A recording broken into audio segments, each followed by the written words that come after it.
Je me présente, comme ça vous saurez qui je suis. Je suis Corinne Gouget.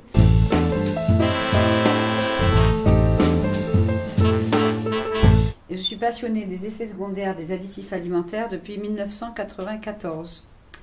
Donc à l'époque, je faisais comme la plupart des gens, j'achetais n'importe quoi en supermarché en me faisant confiance, en me disant c'est en vente. Donc ça doit être vérifié par les autorités sanitaires et c'est pas cancérigène, c'est pas dangereux, sinon ça serait pas en vente quand même.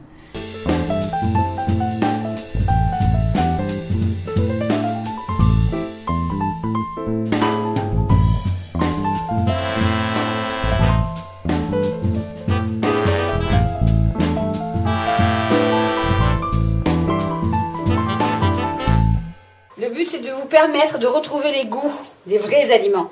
Après des années de glutamate ou d'aspartame, les papilles gustatives, il y en a encore, mais bon. Donc petit à petit, on se réhabitue au goût des aliments. Et petit à petit, on retrouve ses capacités. D'abord, c'est le sommeil qui va mieux, on perd ses kilos s'en vont, l'énergie revient, etc. Et puis là, au cerveau, ça va mieux aussi. Parce qu'en fait, quand on nettoie aussi le corps et qu'on nettoie aussi les intestins, qui sont le deuxième cerveau, on nettoie aussi le cerveau. Ils sont liés tous les deux. Alors bonjour à tous et bonjour à toutes, ici Morgane du projet Entre les Lignes. Je suis heureux aujourd'hui de vous faire découvrir une personne, enfin découvrir, peut-être que certains la connaissent déjà et je l'espère que vous la connaissez. Si vous ne la connaissez pas, c'est le bon moment. Je vous présente Madame Gouget, Corinne, ici présente. Bonjour. Alors je fais cette vidéo parce que j'ai la chance qu'elle vienne à Nice, donc merci Corinne d'être venue jusque-là. Et pour suivre un peu la vidéo des Brigades du Tigre, qui ont fait déjà une excellente vidéo d'1h43 avec toi. Qui s'appelle Corinne Gouget sur le génocide alimentaire. Voilà, donc ça va être un peu une complémentarité parce que j'ai vraiment aimé ce reportage et que bravo les gars si vous regardez ça, vraiment super travail. J'espère bien en tout cas. Donc là, on va annoncer un petit peu ce qu'on va faire dans la vidéo. Donc déjà en premier temps, nous allons aller avec toi dans un atelier cuisine. Alors explique en deux mots pourquoi tu fais ces ateliers et qu'est-ce que tu veux faire passer dans ces ateliers, etc. Alors en deux mots, l'atelier qu'on a organisé et mis en place, c'est un atelier de chasse aux additifs. Donc parce qu'idéalement, il faut poser le problème, expliquer de manière plus ou moins scientifique pourquoi il ne faut pas manger certains aliments. Donc sur la table, on va mettre une grande nappe rouge avec plein d'emballages. Donc il y aura la moitié de la table avec des aliments qui contiennent tous une à plusieurs sources de glutamate monosodique, parce que les gens en consomment sans savoir. Et l'autre moitié de la table, ça sera tout ce qui est à l'aspartame. Mais il ne faut pas oublier que dans par exemple un chewing-gum, vous aurez de l'aspartame, l'acésulfame K, de l'arôme, donc du glutamate aussi. Et que le glutamate plus l'aspartame plus un colorant comme le E133 ou le E104, là ça devient 4 à 7 fois plus dangereux. Donc c'est très grave. Donc l'idée c'est d'encourager les participants à lire les étiquettes, à se renseigner sur ce qu'ils mangent et ce qu'ils achètent. Parce que comme je dis en conférence, on a le pouvoir d'achat et le pouvoir de non-achat. Personne ne peut vous obliger à manger du poison, une fois que vous savez. Seulement le but de ces poisons, c'est des excitotoxines, terme créé par le professeur John Olney il y a plus de 40 ans aux États-Unis. Et ces excitotoxines sont des molécules que l'on ingère, ou que ça peut passer par les pesticides ou les métaux lourds aussi, qui vont traverser la barrière hémato-encéphalique rapidement à chaque dose. Cette barrière est censée protéger le cerveau des produits chimiques. Donc les industriels vous disent la barrière hémato-encéphalique est efficace, elle vous protège. Donc vous pouvez manger ce que vous voulez, c'est pas vrai. Donc cette barrière est en pleine croissance dès la naissance jusqu'à 18-20 ans. Donc elle ne protège pas le cerveau de l'enfant. Et quand on fait du sport à haut niveau, qu'on est diabétique ou qu'on est âgé, elle devient poreuse et abîmée. Donc de toute façon, ces molécules traversent cette barrière et vont détruire à chaque dose les neurones du cerveau en les excitant. Donc le neurone, il est excité parce qu'il a une surdose de glutamate monosodique alors que le glutamate naturel lui convient mieux. Et il a une surdose d'aspartame. Donc dans cet aspartame, j'ai un très bon ami qui s'appelle Jim McDonald, qui est lui en Écosse et qui dénonce le méthanol dans l'aspartame. Et il me dit, Corinne, ne parle pas d'aspartame, parle de méthanol. Seul le français moyen, vous lui parlez méthanol, il en a mangé trop et il ne sait pas ce que c'est. Donc l'aspartame, c'est quoi? C'est 50% de phénylalanine. C'est énorme en quantité par rapport aux aliments naturels qui en contiennent. Et cette phénylalanine-là est en molécule libre et se dégrade à chaque dose, après chaque chewing-gum, chaque gorgée de boisson light, chaque sucrète, chaque 14 000 produits qui en contiennent actuellement au niveau alimentaire. Et donc cette phénylalanine-là se dégrade en dicétopyperazine. Et c'est éprouvé depuis les années 74 sur des singes aux États-Unis. Donc qu'est-ce que ça provoque exactement? Des tumeurs au cerveau. Donc des tumeurs au cerveau de grade 2 assez importantes et des fois inopérables malheureusement. Et aujourd'hui en France, en 2013, la génération la plus atteinte de ces tumeurs cérébrales, c'est en général les 20-25 ans, qui ont mangé des chewing-gums sans sucre depuis l'âge de 15, 20, 10 ans, des fois 6 ans. J'ai même vu une petite fille, une jeune adolescente de 14 ans en fauteuil roulant en 2006, qui elle avait eu des chewing-gums gratuits depuis l'âge de 2 ans parce que sa tante tenait un bureau de tabac. Et comme elle avait appris à ne plus les avaler, elle mâchait des chewing-gums depuis l'âge de 2 ans. Donc là, elle avait de nombreuses pathologies dont le diabète et la perte de sensibilité des pieds. Elle était en fauteuil roulant à 14 ans. Et parce que quand elle a développé son diabète à 9 ans, on lui a dit Soda Light à volonté à l'hôpital, à Marseille, et etc.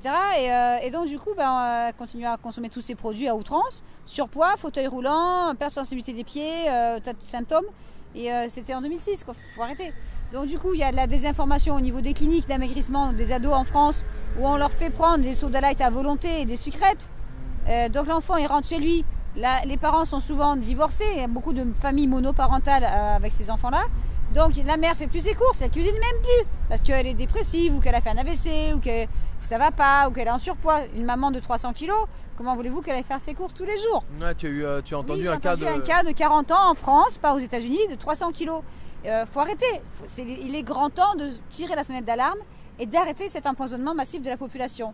Toi, ça fait combien de temps que tu informes les gens sur ce genre de problème? J'ai eu la chance, en 1994, j'attendais ma première fille et jusque-là, je mangeais ce qui se trouvait en supermarché, étant persuadée que c'était autorisé, donc testé, vérifié par des autorités sanitaires vigilantes et sérieuses. J'étais très naïve à cet âge-là. Mais bon, et j'achetais des choses en supermarché comme tout le monde. Je cuisinais un petit peu, mais pas en excès. Et là, j'étais donc enceinte de ma fille aînée et je suis partie à la bibliothèque. Et j'ai eu la chance énorme d'avoir un petit tourniquet avec des magazines mis à disposition au public. J'ai pris un magazine qui me tombait là, il n'y a pas de hasard, il paraît, mais bon. Et je suis tombée sur un article de 3 à 4 pages sur les E. E pour Europe. E 133 égale un colorant bleu, par exemple. Ce qu'on voit sur les étiquettes, beaucoup. Voilà, beaucoup. Alors, beaucoup moins aujourd'hui parce que, évidemment, mon livre a eu du succès et il y a des gens qui trouvent beaucoup d'informations par eux-mêmes sur Internet. Et donc, les industriels, en ce moment, depuis 6 mois, 1 an, enlèvent les E, par exemple E621, dans les produits comme les bouillons cubes, les soupes en sachet, les sauces en sachet, est éliminé. Le mot glutamate de sodium ou glutamate monosodique fait peur pour certains, donc on l'a remplacé par arôme au pluriel, maltodextrine, arôme naturel ou extrait de levure. Et l'extrait de levure, c'est encore pire parce que c'est aussi dans les produits bio. Donc les gens se disent je mange un bouillon cube bio, mais il y a de l'extrait de levure dedans qui vont contenir aussi du glutamate de sodium. Alors on va aller le voir parce qu'après on va aller dans un supermarché justement pour qu'on puisse montrer tout ça. Donc l'atelier en fait sert à aider les gens à lire les étiquettes, des petits comme des grands, ça peut être des enfants de 4-5 ans, même 6 ans s'ils savent déjà lire un petit peu, ou même avec les tout petits, les 2-4 ans je fais un jeu. On utilise l'histoire de Blanche-Neige, pourquoi la sorcière elle fait sa pomme, pourquoi elle la mange pas, qui c'est qui la mange, etc. Et après, ils connaissent les marques, les enfants, même s'ils ne savent pas lire. Donc, on parle de la sorcière Ferrero, la sorcière Harry Moche, la sorcière, etc. Haribo, c'est beau la vie, pour les grands et les petits. Et les enfants, je leur dis, vous êtes des vrais princes. Vous êtes des princes et des princesses pour vos parents. Vos parents vous aiment. Je ne veux pas faire culpabiliser les parents, c'est pas leur faute. C'est pas leur faute. Ils pensent faire sans plaisir en achetant des bêtises aux enfants. Donc, du coup, l'enfant comprend. Et eux, c'est des vrais princes et des vraies princesses. Ils sont là en chair et en os. Blanche-Neige n'a pas existé. Et donc, du coup, on leur apprend à réfléchir là-dessus. Donc, l'enfant, il rentre chez lui, il dit « Maman, il y a une dame qui est venue à l'école, elle a dit que ça, c'est pas bon. » Mais le parent ne comprend pas. Donc, ce qui est bien, c'est faire une conférence pour les parents dans la foulée pour expliquer plus scientifiquement, sans faire de jeu de princesse et de prince charmant. En même temps, tu leur montres aussi, après l'atelier, tu leur montres comment faire à manger aussi. Alors, l'atelier qu'on va faire là, c'est pour adultes et peut-être des enfants. Donc du coup, on va faire lire les étiquettes. Je vais expliquer ce que c'est le glutamate, l'aspartame, les colorants, la gélatine de porc, tout ça. Ils vont lire des étiquettes. Après, on va tout enlever de la table. Ils vont poser des questions, c'est sûr, parce que là, c'est souvent un choc. Il y a certains qui vont dire, mais non, mais qu'est-ce que vous racontez? On le saurait. Je prends tant de médicaments par jour, mais je mange ça, tout va bien. Voilà. D'autres vont dire peut-être, mais non, j'en mange tous les jours. Bon, j'ai grossi, mais c'est pas ça. C'est héréditaire, c'est la génétique. Donc bien sûr qu'il y a une partie génétique ou hérédité pour certaines pathologies. Mais il y a aussi l'environnement. Et l'environnement, c'est quoi? C'est pas que l'air qu'on respire, l'eau, les traînées dans le ciel pour certains, les cosmétiques, les vaccins, les médicaments qu'on ingère. Il y a des gens qui prennent 30, 40 médicaments par jour. Plus ceux qui mangent. Ah mais oui. Vous avez par exemple, j'ai un ami qui a la maladie de Crohn. Donc c'est une maladie du système digestif. Il va à l'hôpital parce qu'il est en pleine crise. On lui donne 40 médicaments par jour, dont un à l'aspartame. Pendant son séjour à l'hôpital, il reste quoi dans l'estomac?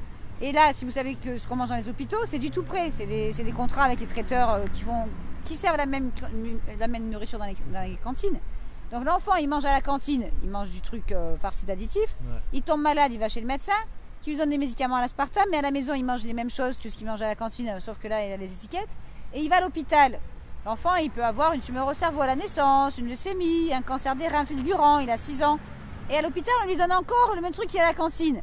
Parce que c'est comme ça, parce qu'il faut payer le personnel, l'électricité, tout ça.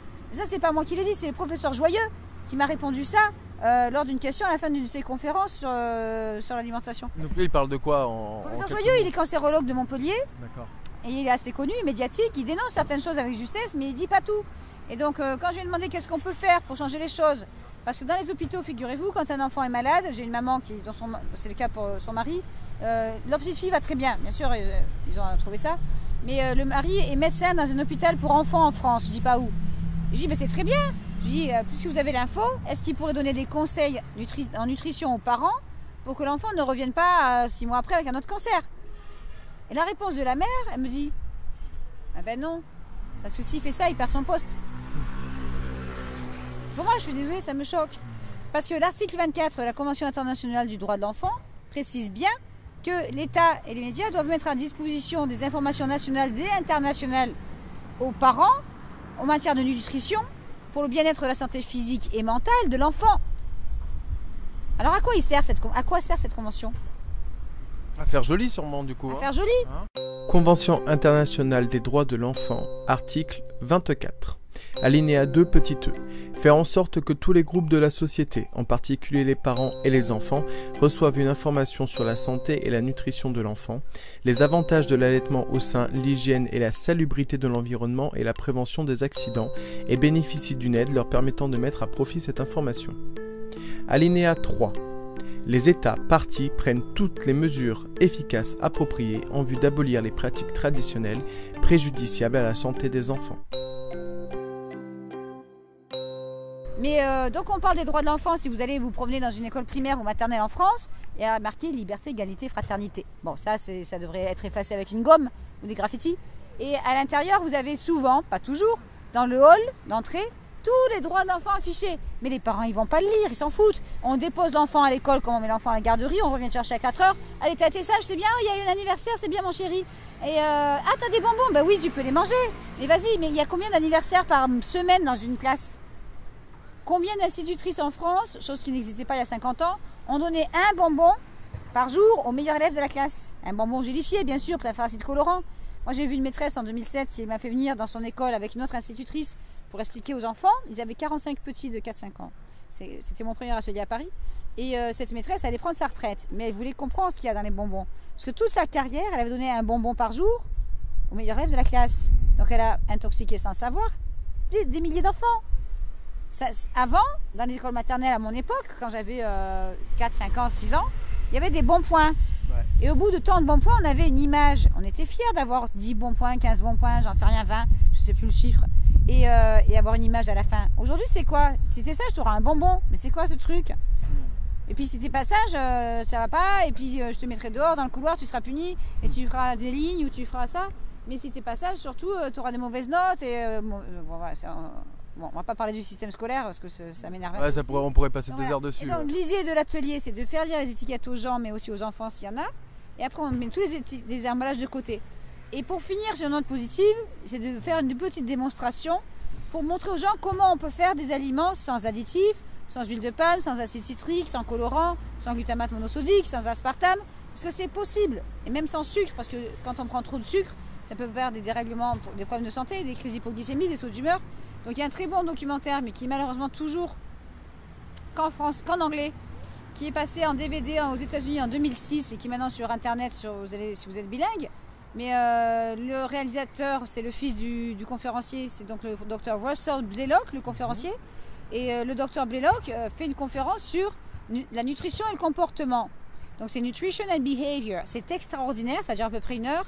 Et il parle du sucre, de l'alcool, de la drogue, du café, etc. Mais il va aussi beaucoup parler du rôle des excitotoxines, glutamate, aspartame, etc., colorants, sur le comportement des consommateurs. Il n'y a pas que les enfants, il y a les adultes aussi. Et là, on n'en parle pas. What we're going to talk about is nutrition and the effect on behavior, primarily brain function.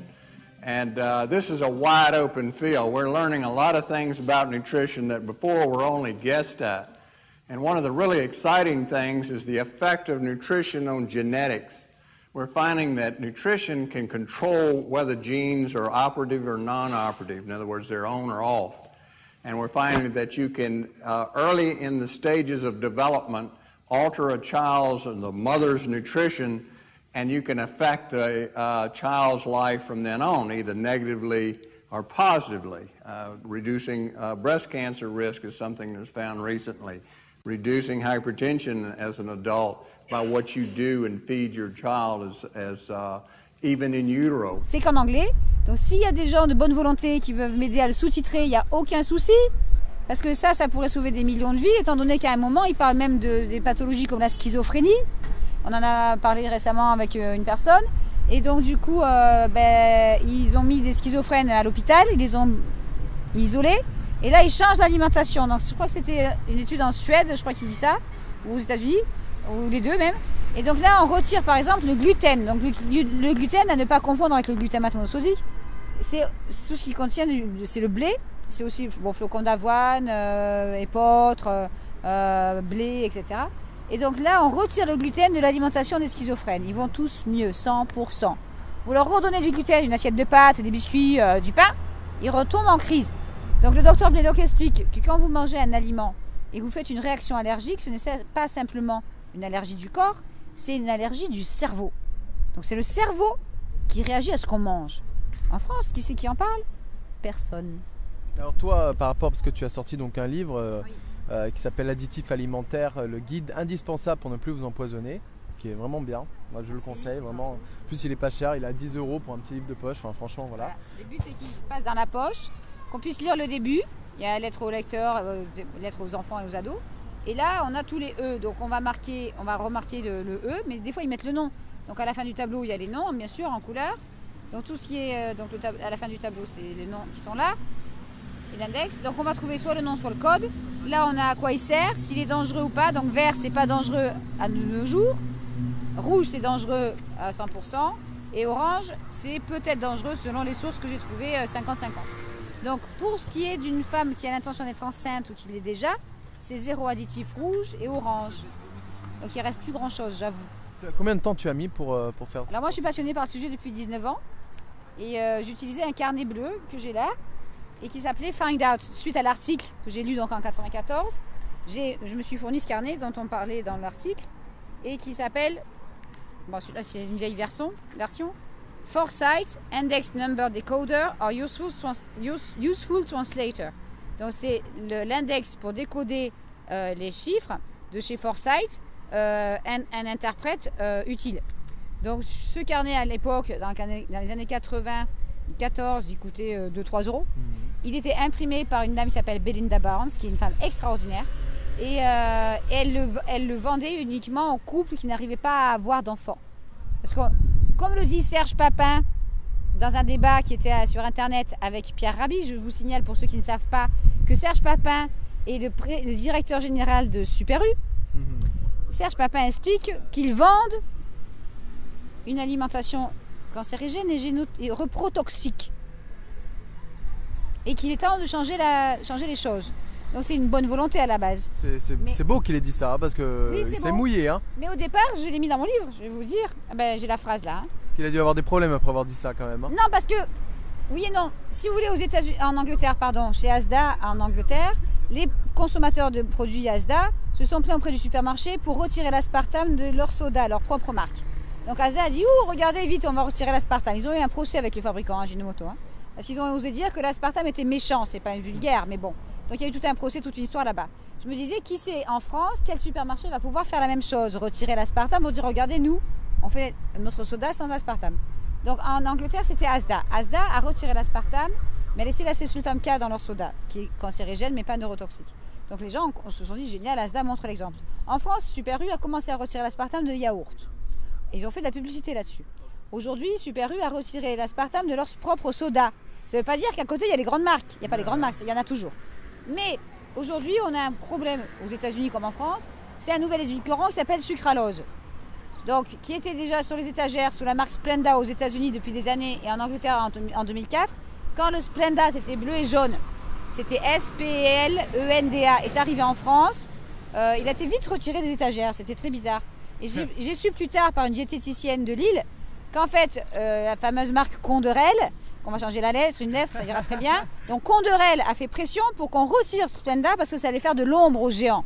Donc du coup, on a retiré. Et qu'est-ce qui se passe depuis 1 an ou 2, je ne sais plus exactement. Comme le vent tourne concernant l'aspartame cette année et qu'on en parle beaucoup, les gens commencent à moins acheter.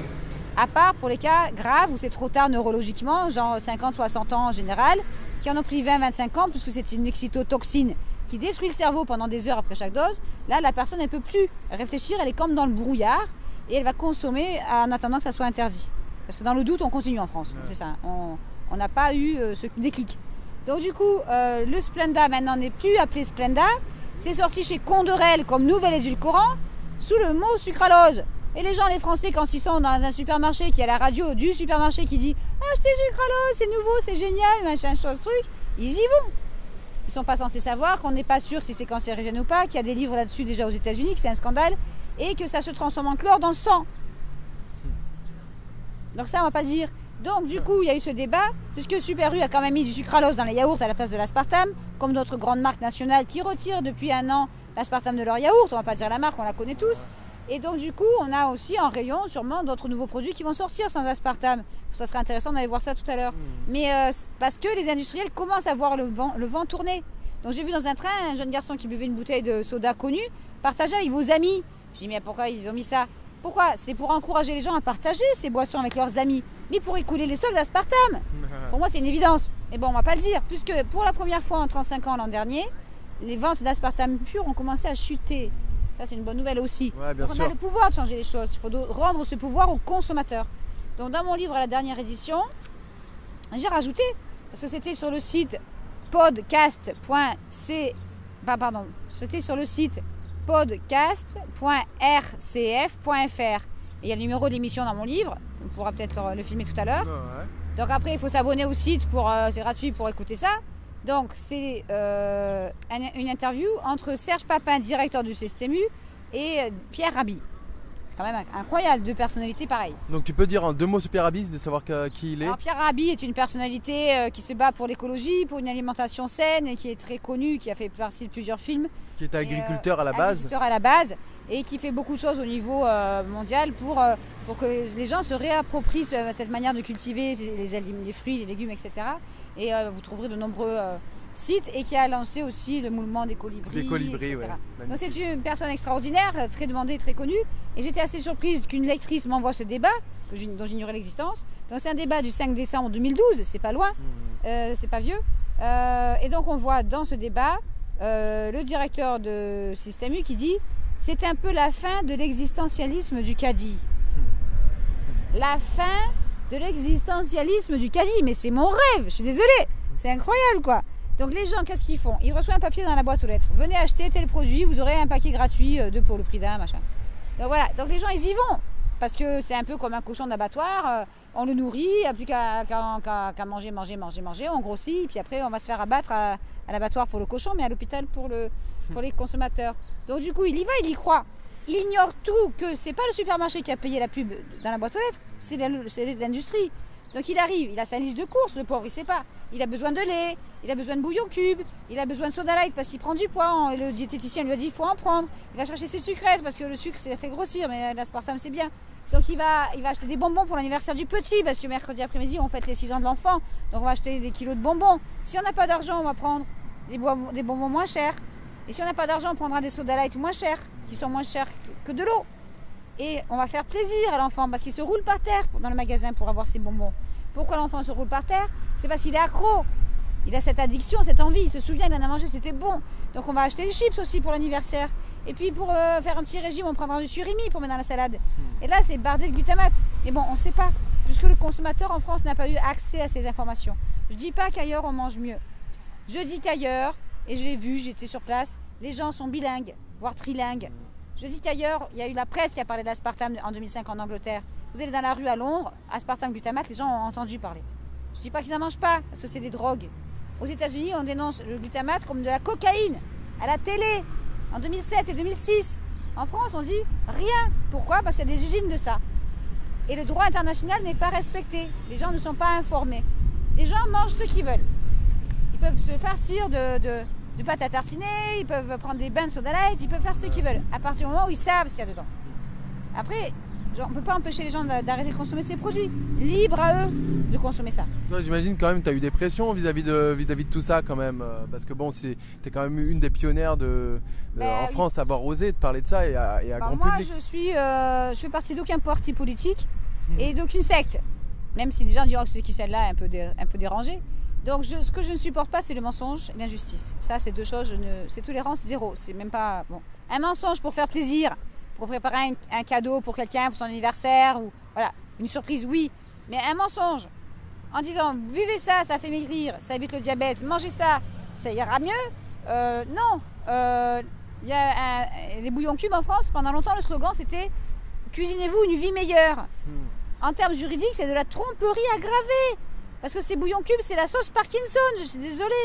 Et donc du coup, les gens, ils y vont, ah vite, le cube. Il y a des gens, ils mettent 3, 4 bouillons cubes dans une casserole d'eau avec des pâtes ou du riz, 3 ou 4, ou dans la soupe pour la semaine. Donc il faut cuire 5 litres de soupe pour la semaine avec 3 bouillons cubes. Et les gens ne se rendent pas compte. Donc bien sûr qu'elle sera bonne, la soupe, bonne au goût. Mais quand je dis aux enfants, c'est pas parce que c'est bon au goût que c'est bon pour la santé. Donc maintenant, j'en ai une génération de grand-mères, 80-90 ans, qui sont fatiguées, elles ont de l'arthrose, elles n'arrivent plus à éplucher les carottes, les pommes de terre, elles vont manger des soupes en sachet. Et puis quelques mois plus tard, on la voit plus parce qu'elle a Parkinson, Alzheimer, un arrêt cardiaque dans son sommeil, machin. Et c'est ça, ces maladies viennent aussi de là. Il n'y a pas que l'hérédité. Et donc moi, j'ai sauvé plein de grand-mères au rayon soupe, dans les rayons. Parce que c'est pas possible. Alors, il y a des grand-mères, la génération surtout 90 ans, qui n'ont pas cuisiné avec ces choses-là. Qui savaient quand c'est sorti que c'était de la saloperie, comme elles disent. Moi, j'ai des grand-mères qui viennent, des personnes très âgées qui viennent aux conférences, c'est que du bonheur. Quand vous voyez quelqu'un de 94 ans assis au premier rang, on dit waouh, génial, il y en a encore. J'ai 47 ans, comme ça vous savez tout. Quand j'étais petite, dans le village de 400 habitants où j'habitais, il y avait des grand-mères assises sur les bords de la rue ou sur la place du village, assises sur des chaises de camping en train de tricoter et papoter. Il y avait des grands-pères aussi, ils venaient jouer à la pétanque. Il y avait des personnes âgées toute la journée assises au soleil ou sous les arbres à papoter. Il n'y en a plus. Il n'y a plus. L'insécurité, la peur, la violence. Il n'y a plus de grand-mère, papy, mamie sur les places du village. Moi, j'en vois plus. Et la place du village où j'habitais avant, aujourd'hui, elle est déserte. Parce que j'ai revu sur Internet en photo. Donc voilà, c'est affolant, c'est triste. Qu'est-ce qui s'est passé? C'est un empoisonnement massif à coup de médicaments, parce qu'on a 14 000 produits à l'aspartame au niveau alimentaire, entre 350 et 600 médicaments à l'aspartame, et la majorité des aliments supermarchés contiennent du glutamate. C'est les additifs les plus dangereux. Après, il y a d'autres produits. Il y a les colorants, il y a l'huile de palme, il y a le sucre, il y a le sirop de glucose. Ça n'a pas arrêté en 50 ans. Donc du coup, il y a l'hérédité, on peut faire un cancer, parce que la grand-mère a eu un cancer, on peut faire... Après, il y a le stress, il y a plein de choses qui rentrent en compte. Il y a beaucoup de choses. Il y a aussi l'alimentation. Si vous regardez le film Nos enfants nous accuseront, au début, il y a une grande réunion, et il y a un médecin américain qui dit on est en face de la première génération d'enfants qui est en moins bonne santé que celle de ses parents pour la première fois tous les temps.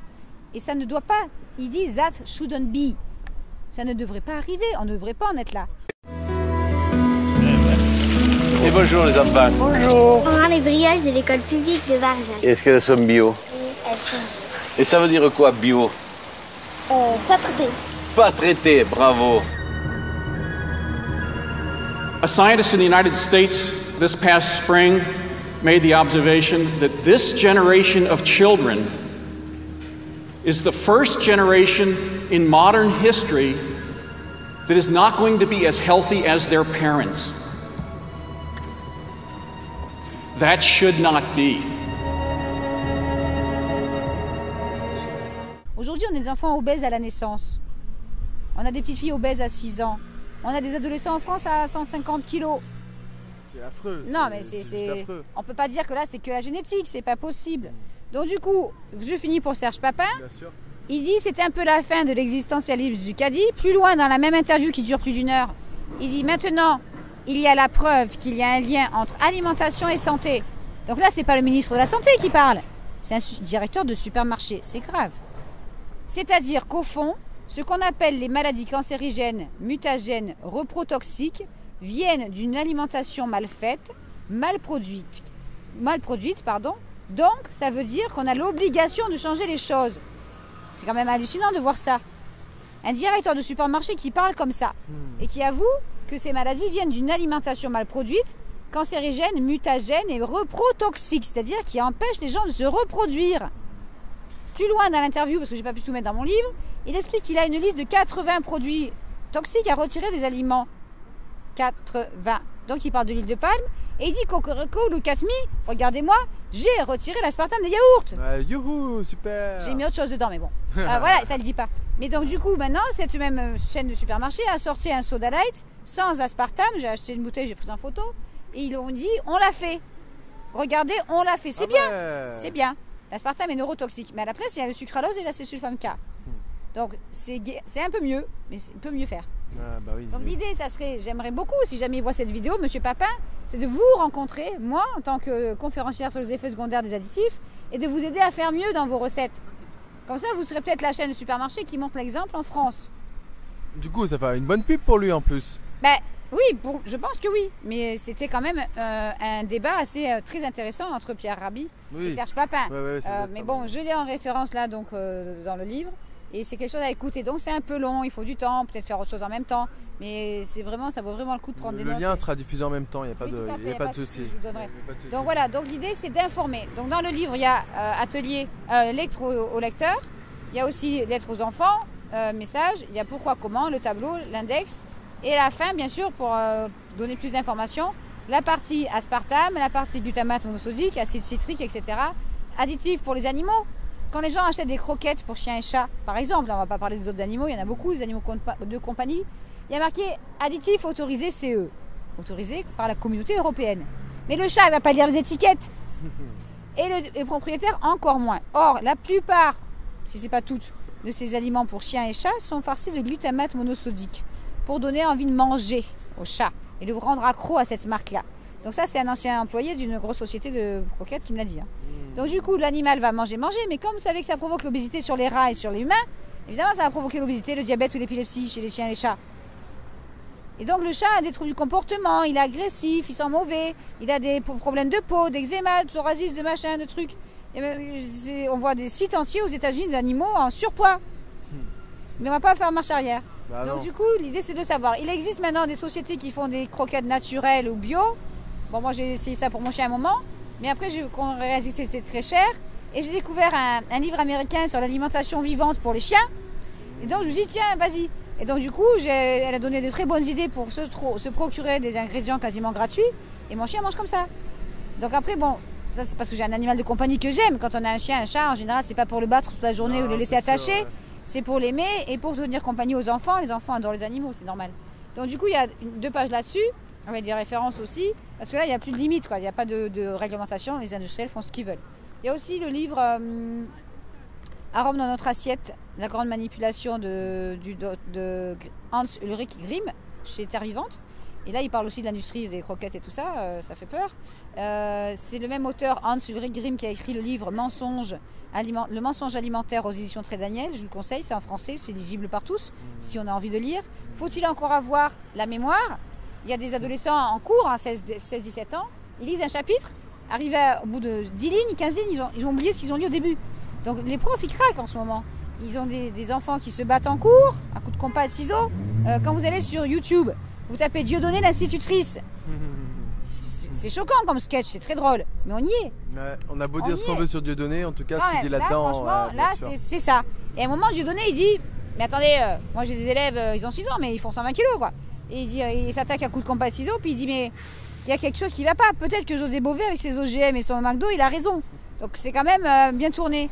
Mais on y est, la violence dans les écoles, même primaires, maternelles, à Bien cause sûr. de cette malbouffe. Donc il faut vraiment arrêter. 6 ans et demi, quand même, ce gamin, c'est quand même... Enfin, je dis 6 ans et demi, mais il en paraît 25 aussi. Ah, faut que vous veniez les voir, faites attention, mais... Oh là là là là, oui, mais ça aussi, ça ajoute à la pression ambiante, vous vous rendez compte? Hein, ben oui, mais je crois qu'il a raison. Vous savez, José Bové, là, avec tout... Oui, non, je crois, tous ces produits transgéniques, les OGM, les McDonald's, tout ça, c'est pas normal, les croissances qu'on observe. Nous. Moi, j'en ai pas un en dessous de 2 mètres dans la classe. Ah oui, mais ça aussi, ça ajoute à la pression ambiante. Hein. Quand vous avez un gamin de 150 kilos qui vous fonce dessus avec un compas, vous faites comment?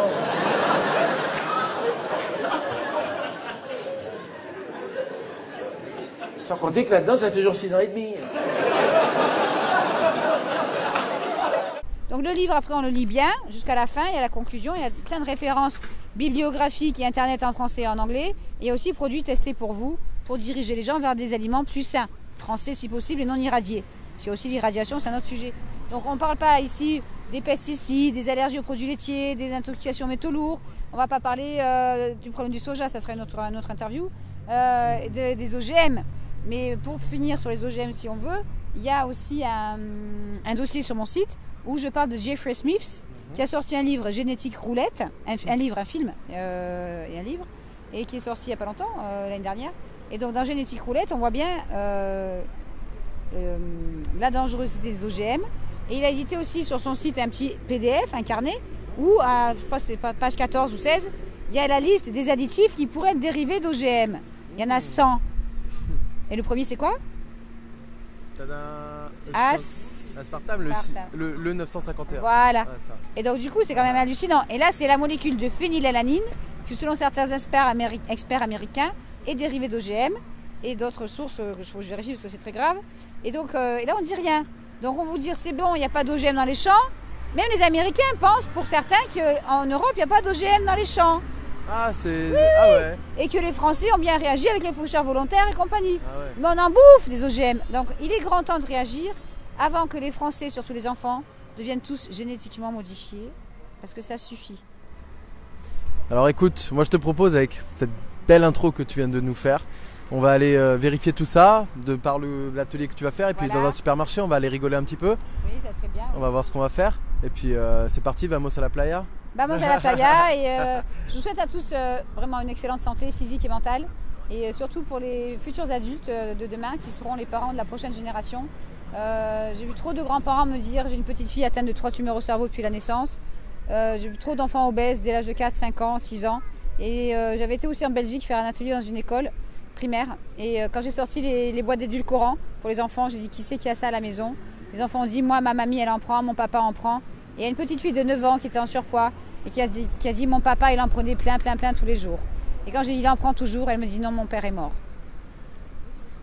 On y est, on est en plein dedans, les pieds dedans. Et il est grand temps de réagir pour le bien-être des enfants, des parents et des grands-parents, car on a le droit d'être heureux en bonne santé en famille. Il y a trop de grands-parents qui ont Alzheimer de plus en plus tôt ou Parkinson, et c'est un drame pour toute la famille. Et il y a aussi beaucoup d'AVC en France à tous les âges. En France, depuis quelques années, on parle aussi d'AVC du nourrisson et AVC de l'enfant. C'est pas des blagues. À taper sur internet AVC du nourrisson, vous allez voir, c'est affolant. Donc il y a des bébés qui font un AVC en fin de grossesse dans le ventre de leur mère ou le jour de leur naissance. Donc c'est pas un film de science-fiction, je suis désolée. Je connais Belinda Barnes qui a 83 ans, qui a aidé 7000 couples dans le monde à avoir un enfant beau, intelligent, à terme et sans déformation congénitale. Sur ces 7000 couples, il n'y en a pas un qui fait un AVC, il n'y a pas un enfant qui naît avec des troubles du comportement, il n'y a pas un enfant qui naît avec un cancer. Donc il y a bien quelque chose qui se passe. Il y a nous sommes entourés de produits chimiques, cosmétiques, produits ménagers, etc. Et donc il faut vraiment faire quelque chose là-dessus. Et sinon, suivre les conseils de Sudangate en Australie, utiliser ce qu'elle appelle le régime d'élimination pour le mieux-être des enfants, même une fois qu'ils ont été intoxiqués. Donc ça sera peut-être un reportage en France avec des enfants français en utilisant ce que fait Madame Dangate en Australie. Car les enfants en Australie, les enfants aux États-Unis, les enfants en France, en Belgique, en Italie ou en Suisse, ce sont les mêmes biologiquement. Il y a juste l'uniforme ou le mode de vie ou le langage qui change, vous voyez. Tous les enfants sont les mêmes et donc ils réagissent pareil aux produits. D'accord ? Merci Corinne. Allez, c'est parti, on y va. Bonne santé. Bonne santé à vous.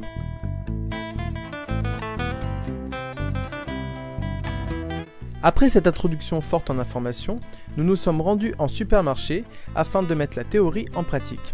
Attention, nous n'avons pas pu faire tous les rayons où les additifs étaient présents. Ceci est qu'une infime partie de ce qu'il y a présent en supermarché.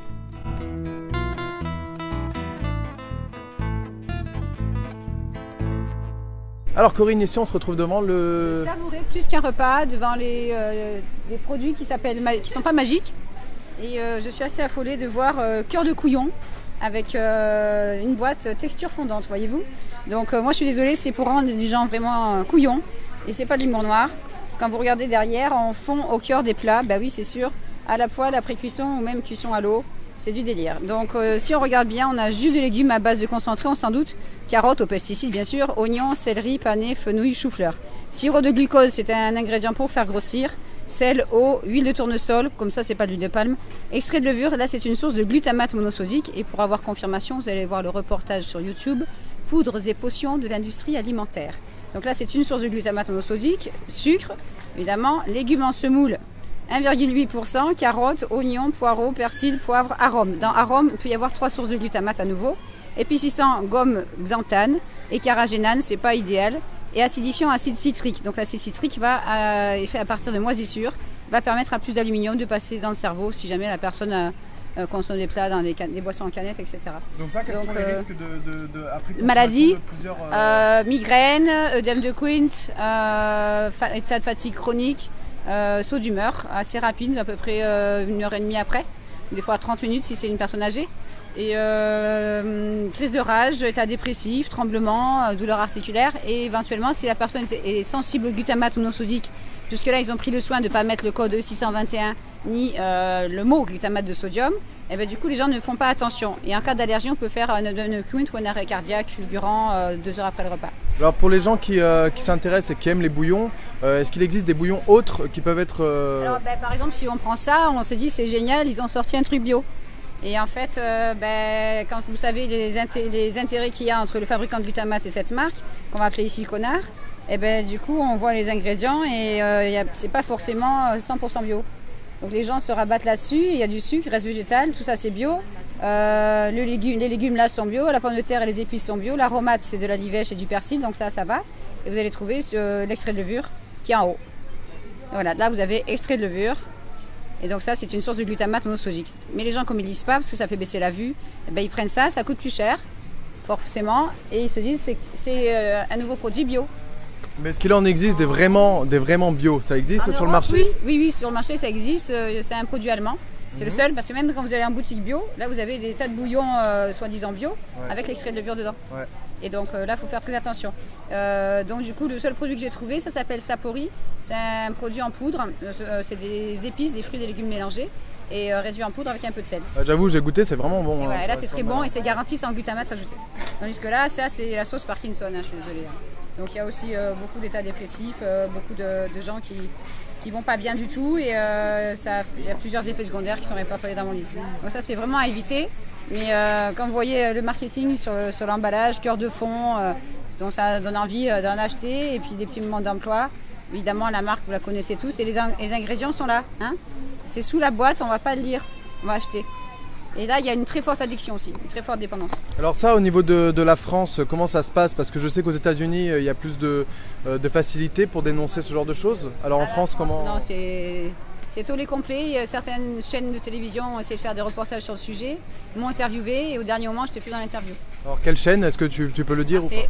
C'était pour l'émission Global Mag. Donc du coup, passer du temps et d'énergie à donner toutes vos infos à des journalistes qui vont filmer là-bas, des associations qui dénoncent le glutamate aux États-Unis, etc.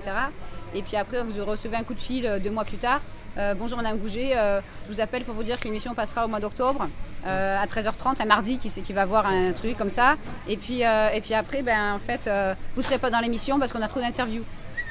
Donc là, j'ai commencé à bouillir. Hein. Je ne prends pas de glutamate pourtant, mais et là, j'ai dit, vous m'entendez Virginie?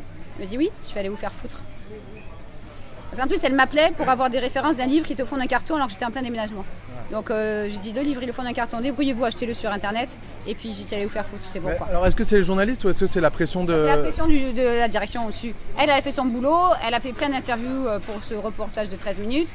Et puis après, on lui dit, non, ce qu'elle dit là, ça dérange. Faut surtout pas dire que ça détruit le cerveau. Non. Et donc, sûrement. Et donc, j'ai envoyé un email après. Donc, par la suite, j'ai eu un lecteur qui m'a aidé à sous-titrer la célèbre vidéo La vérité sur le glutamate monosodique qui est passée à la télé en 1991 aux États-Unis, dans 60 Minutes.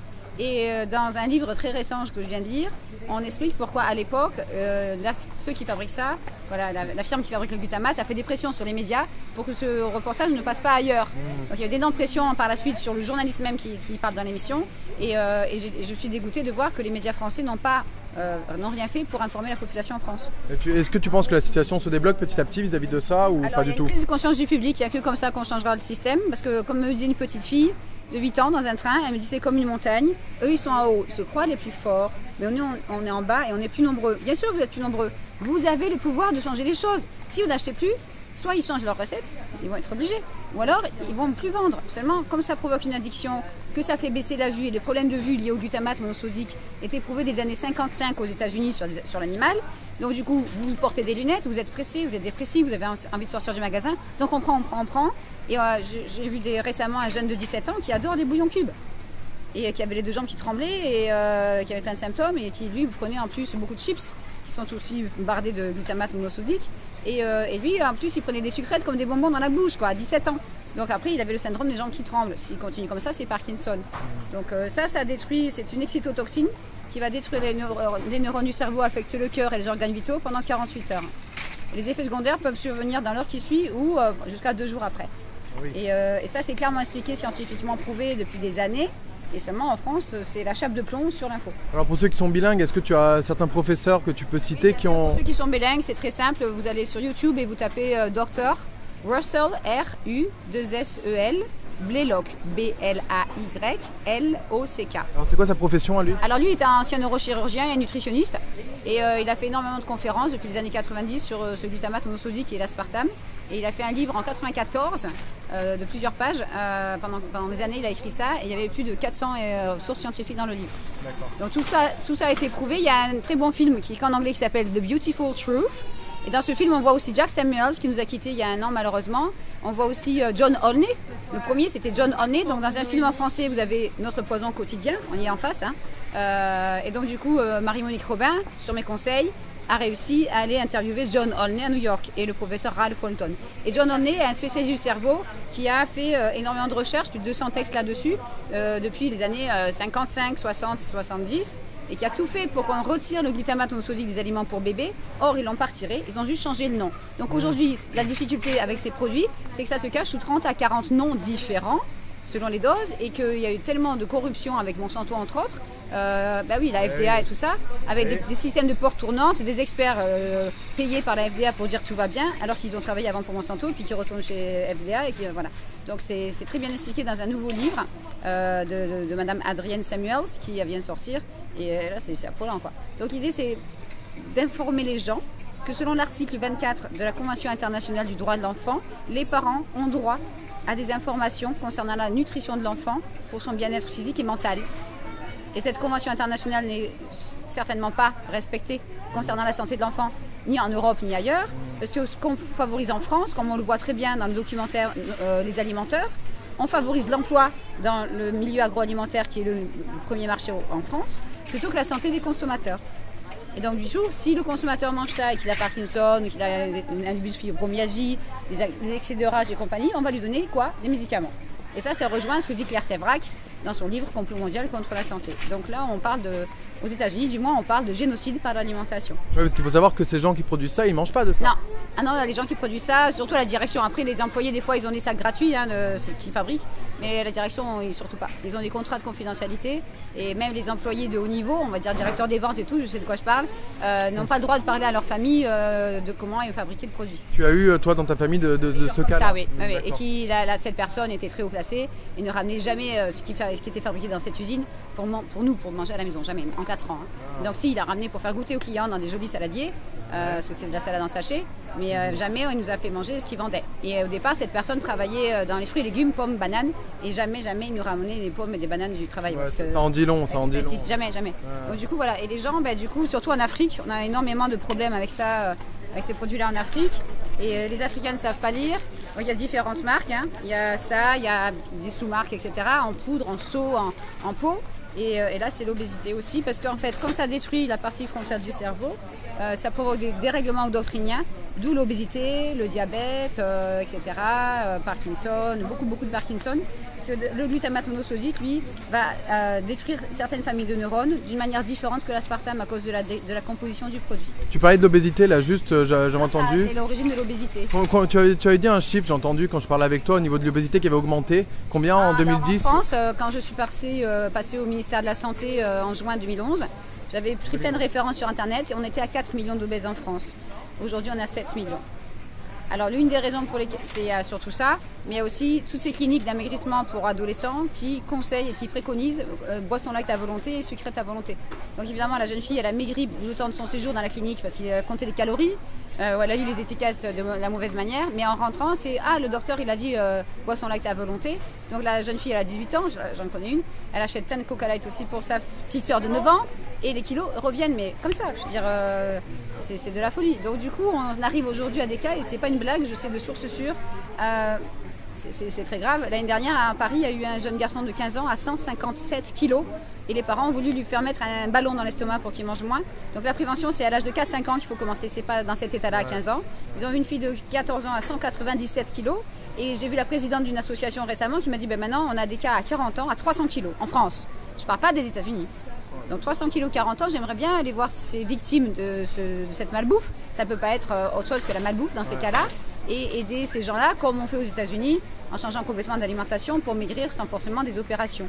S'il y a des gens, les opérations, ça fait des séquelles quand même, nos gastriques, on vous enlève la moitié de l'estomac pour perdre 55 kg, alors qu'on peut perdre 55 kg en changement d'alimentation et en étant suivi, pour les cas d'obésité morbide, en étant suivi par un médecin informé ou un naturopathe. Mais non, donc moi j'ai une très bonne amie qui a 47 ans et que je n'avais pas vue pendant 20 ans. Elle a pris tout ce qu'il ne fallait pas, glutamate, aspartame et compagnie. Et quand on s'est retrouvés, elle faisait 122 kilos, quoi. Donc il n'y a pas eu d'opération. Elle m'a retrouvée il y a 3 ans. Elle s'est retrouvée il y a 3 ans et aujourd'hui elle a moins de 33 kilos en changeant d'alimentation, c'est tout. Il n'y a pas eu d'opération et elle est heureuse comme tout. Elle bouge beaucoup plus facilement et compagnie, bien sûr. Et là, elle a encore quelques kilos à perdre, je pense, pour arriver à un poids idéal et c'est que du bonheur, quoi. Donc c'est juste vraiment en faisant attention à ce qu'on mange. À lisant les étiquettes. C'est pas qu'en faisant attention, parce que si vous bouffez ça, le kilo il reste. Vous avez beau avoir 4, 5, 6, 7 opérations de l'estomac pour maigrir. Si en rentrant vous prenez des sucrètes, l'obésité elle revient. Donc ce qui est intéressant, c'est bon, là ça fait grossir, c'est sûr, puisque ça provoque une addiction. On va en remanger, et puis ça dérègle le cerveau et les différents organes.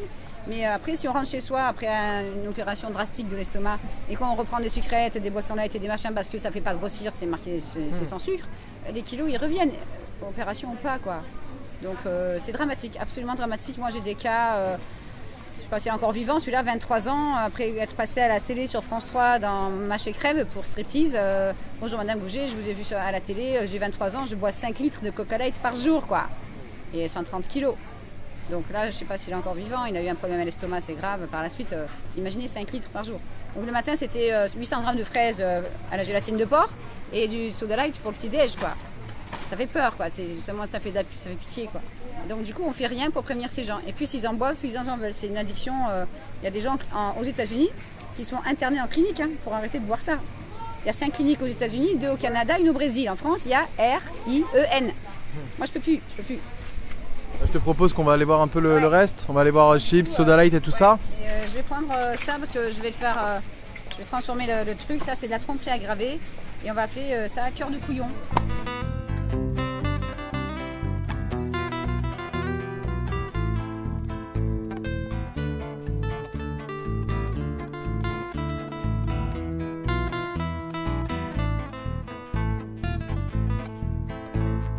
Alors ça c'est quoi? Steph Cola. Alors si vous voulez un enfant obèse avec des cheveux qui tombent et des lunettes, vous achetez ça. Oh là là là là là là. Donc voilà un cola pas cher à 38 centimes la bouteille, ça fait moins cher que l'eau en bouteille. Ingrédients: eau gazéfiée, colorant, caramel 250D, acidifiant acide citrophosphorique, quelle horreur, édulcorant cyclamate, aspartame, acésulfame, ils ont même pas mis le K, et saccharine. Là c'est hyper dangereux. Extrait naturel de végétaux, arôme naturel, c'est du glutamate, caféine. C'est affolant, quoi. Absolument affolant. Donc là, je suis désolée, pour moi, c'est du crime organisé. Et là, vous avez les effets secondaires sur l'image. Ils font de la limonade comme ça aussi. Donc on arrive à une situation où ce genre de produit est moins cher que de l'eau en bouteille. Et on donne ça aux enfants. Et là, il n'y a même pas marqué light. Si, il y a marqué là, en tout petit. Marque déposée, boisson rafraîchissante gazeuse aux édulcorants intenses. Et comme ça fait baisser la vue, on va pas voir. On va croire que c'est un cola normal. Punaise, ça c'est grave. Donc les gens qui n'ont pas beaucoup d'argent ou les enfants qui ont un peu d'argent de poche, ils vont prendre ça pour après s'acheter des bonbons à côté. Non, là c'est très grave, quoi. Là vous avez assez. Si la personne boit ça, elle peut mourir le soir même. Là, il y a un bel AVC en préparation, tumeur au cerveau, ça aggrave les cancers. C'est Donc en fait, ça équivaut même à une boisson light en fait. Oui, ça équivaut à une boisson light, mais encore plus dangereuse. S'ils ont rajouté de l'acésulfame K avec du cyclamate, vous avez de la saccharine. C'est pas bon du tout, quoi. Et là, de l'acide orthophosphorique, alors que d'habitude c'est juste de l'acide. Vous avez le caramel cancérigène qui est là. Là, c'est une boisson vraiment cancérigène. Et il y a bien marqué qu'on contient une source de phénylalanine pour aider les gens qui souffrent de phénylcétonurie, qui est une intolérance à la phénylalanine. Bien sûr, il faut consommer avant la date indiquée et il faut jamais consommer en fait, quoi. Et c'est vraiment de la tromperie là, parce que les gens, moi, quand j'ai regardé moi-même, je dis ça, c'est un cola normal, quoi. Là, vous voyez, c'est vraiment écrit psy. En plus, c'est marqué en plus aux édulcorants intense en plus. Il n'y a pas marqué cola light ou diet cola ou machin. Donc là, la personne prend ça, pensant prendre un vrai cola, quoi. Un vrai poison, ouais. C'est vraiment très très grave. Et je sais qu'ils font de la limonade comme ça aussi. Non. Mais vous voyez, ça c'est 38 centimes la bouteille, quoi. Cola Steph, ouais. 38 centimes la bouteille d'1,5 litre. Donc on va comparer le prix avec des marques connues. Si on va... Ah non. Attrape ça. Là. Partagez avec votre famille. Non, au secours, aidez-moi. Non, voilà. Et donc là, on a un truc à 1,11 €. Non, c'est pas celui-là. 2,31 € non plus. Il est où celui-là? Qui c'est qui a posé? Il n'est pas à sa place. On va trouver la place. Par là. Partagez avec votre famille. Je rêve. C'est où ça? C'était où? Il n'est pas à sa place. Là. C'était là. Ça, c'est vraiment... Alors, pourquoi partager avec votre famille? C'est très clair. Le 15 mai 2013, l'EFSA a promis, enfin, après des années de débat, qu'ils vont publier sur leur site internet les 200 commentaires des scientifiques qu'ils ont reçus avant le 15 février 2013. Alors, concernant quoi exactement? Alors, le 15 février 2013 était l'échéance pour faire des commentaires au sujet de l'aspartame sur le site de l'EFSA. Sauf que voilà, c'était basé sur un texte de 7000 lignes, ou je ne sais plus combien, des milliers de lignes. Et il fallait se référer à une ligne pour faire son commentaire en anglais. Évidemment, les Français ne sont pas bilingues, c'était un texte assez scientifique, il fallait donner des raisons, etc. Donc du coup, à plusieurs dans le monde entier, pour l'association Mission Possible Internationale, avec aussi d'autres scientifiques haut placés, en Espagne, l'Italie, il n'a pas voulu, le professeur Sofriti, et bien donc on s'est attelé à envoyer nos commentaires avant cette date fatidique du 15 février. Ça, les médias vous en ont pas parlé, bien sûr. Et donc, du coup, de fil en aiguille, parce que bon, je suis en relation avec l'EFSA depuis 2008 quand même, où j'ai fait un travail de recensement avec 90 cas de personnes victimes de l'aspartame. Et le travail de recensement ayant fait trop peur, il a servi à rien. Donc, la personne qui s'est occupée du dossier ne fait plus partie du groupe d'études de l'aspartame à l'EFSA. Il s'appelle Jeffrey Moon.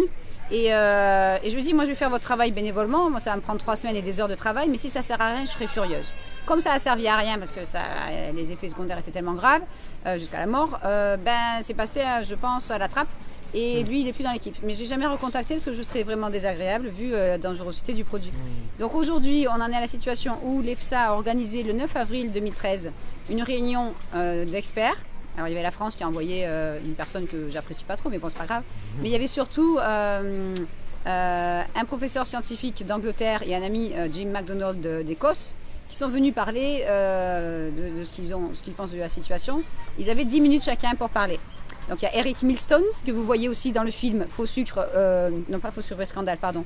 Il y avait Eric Milstone, que vous voyez dans le film Notre poison quotidien, et il explique bien à la fin de la partie aspartame dans ce film, que si l'EFSA avoue qu'ils ont mis intentionnellement un produit aussi dangereux que l'aspartame dans la nourriture pendant 35 ans en Europe, là, les consommateurs n'auront plus confiance. Bon, c'est la boîte de Pandore à un truc. Les consommateurs vont dire, vous avez menti. Est-ce qu'il y a d'autres produits sur lesquels vous avez menti? Et là, tout s'écroule.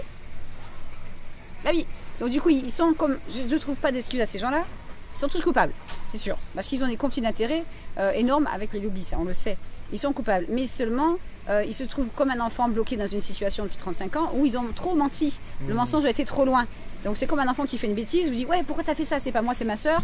Ça peut durer 4 heures comme ça. Mais là, ça fait 35 ans et donc les gens arrivent là dans ces rayons et comme le vent va tourner, ça va être obligé parce qu'à partir du 15 mai, s'ils n'ont pas tenu leurs engagements et donné une décision en juin, les lobbies là sentent bien qu'il faut écouler les stocks. Là, je pense que la vidéo sera publiée après le 15 mai, donc du coup on pourra mettre dedans toutes les réactions en même temps. Là, ça va venir, ouais. Donc du coup là, le problème c'est que les lobbies sont pas idiots. Aux États-Unis, ils ont perdu beaucoup d'argent et la bonne nouvelle est la suivante, c'est que l'été dernier, pour la première fois en 35 ans, les ventes d'aspartame pur ont chuté. Donc c'est qu'il y a quand même une prise de conscience. Il y a beaucoup de gens qui n'achètent plus de chewing-gum. Il y a beaucoup de gens qui ont trouvé la vérité d'une manière ou d'une autre, souvent par Internet, parce que ce n'est pas les médias classiques qui vont le dire, et qui ont arrêté de consommer ces produits et qui vont mieux. Donc il y a une chute de vente de ces produits. Et il y a même les chewing-gums en France qui étaient au top des ventes en 2007. En 2008 et 2009, les deux grosses sociétés de chewing-gum en France ont commencé à perdre de l'argent parce que les gens ont commencé à moins en acheter. Donc il y a quand même un changement progressif, pas brutal malheureusement. Et donc là, qu'est-ce qui se passe? Cette société-là, qui était poursuivie en Californie il y a quelques années pour mensonge et empoisonnement des consommateurs, va vous sortir des bouteilles immondes partagées avec votre famille. Sur les canettes, c'est partagé avec vos amis. Donc votre famille, pourquoi? C'est format familial. Donc un père de famille qui a 35 ans, qui est diabétique, il n'a pas le choix, entre guillemets, on lui fait boire ça. Donc il ne va pas boire une, il va peut-être boire 2, voire 3, voire 4 bouteilles par jour. Donc la poubelle de recyclage, elle est pleine, hein, j'ai vu la poubelle. Donc si je suis rentrée dans la maison, je ne frappe pas la porte. Et donc du coup, ah, mais c'est mon mari, il n'a pas le choix, il est diabétique. Je fais, attendez, prenez ma carte, allez-y quoi. Parce que ça, si on en boit trop, il y a plusieurs symptômes qui peuvent se produire. Crise de rage, crise de violence, même sur les enfants, pathologies comme psychose sexuelle, dépression nerveuse et surtout beaucoup d'agoraphobie.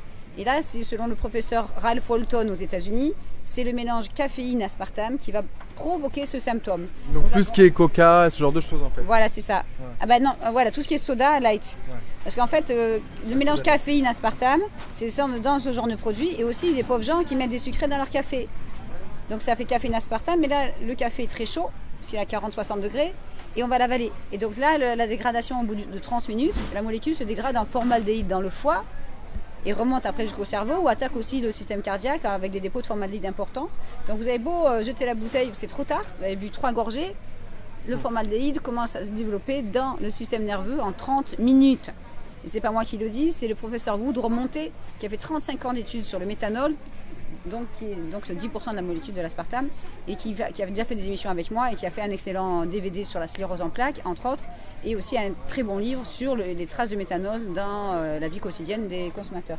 Et dans l'aspartame, c'est la trace la plus importante. Et c'est là-dessus qu'on se bat depuis 2009 avec Londres, avec des gens du gouvernement de Londres qu'on a informés par l'association, qui ont participé à des réunions internationales concernant l'aspartame depuis pour l'EFSA. Et ça, on ne vous l'a pas dit. Non, mais nous, on a été mettre le pavé dans la mare à Londres. Et les toxicologues de Londres, et je vais vous le dire parce qu'on ne vous l'a pas dit, les toxicologues de Londres, eux, avaient pour projet de faire une étude sur des humains. Et ils comptaient sur moi pour leur fournir des cobayes. Et sur la notoriété que j'ai et mon livre. Et j'ai dit, vous vous foutez de ma gueule. Et donc on avait si. Donc on était 6 contre 7. Il y avait 2 toxicologues qui disaient rien, 2 femmes toxicologues complètement sous l'emprise des lobbies et un médecin. Et le médecin, j'ai fait, moi je me bats pour que les gens n'en prennent plus, pour qu'ils aillent mieux. Je ne vais pas vous fournir des cobayes. Donc ils avaient déjà investi des milliers de livres sterling pour créer des barres de céréales contenant de l'aspartame pour les donner à des volontaires entre 18 je crois, et 55 ans. Et j'ai pas apporté de cobayes, c'est sûr. Mais donc ils avaient très peu d'inscrits, ils ont mis beaucoup de temps. Mais le but c'était de faire une étude pour voir ce que ça faisait et garder les cobayes 4 heures dans une clinique. Donc j'ai demandé, voilà, vous en donnez votre barre de céréales largement dosée à l'aspartame. Un jeune de 18 ans, il fait un arrêt cardiaque, qu'est-ce que vous faites? Il me dit, on aura des cardiologues sur place. Et donc, bougez pas, je suis obligée parce que... Oui. Attends, on ramasse ça après.